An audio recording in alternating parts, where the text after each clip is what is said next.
Put my glasses Ladies and on. gentlemen, Benjamin Wiseman. Yay. I was 8th on the list.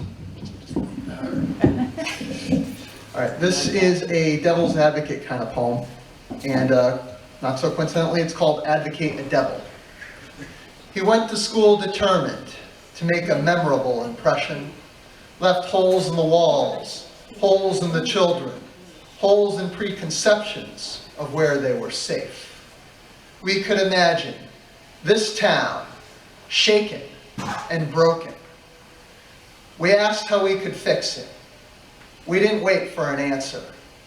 We offered our prayers, sympathies, and since every problem can be solved with money, we gave them donations. We fired a shotgun of good intentions until we hit the whole checklist. Then we shook off the tragedy and got back to watching murder mysteries and playing first-person shooters. But some of us couldn't move on. Reflecting on the horror, we could only wonder, how can we use this to advance our agendas?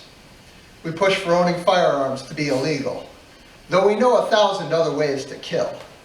We vilify the mentally unstable, though sanity is subjective, relative, and ephemeral.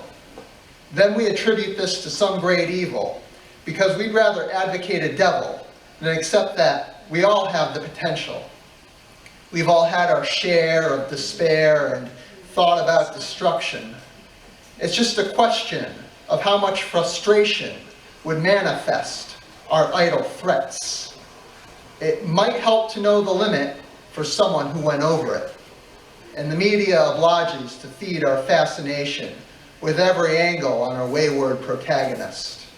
In the back of our consciousness, he's not far from being us, but overtly, quickly, we distance ourselves, profess how we grieve for the victims, act like we're their family so we can be, accordingly, recipients of pity, which is tough to elicit when you're the killer.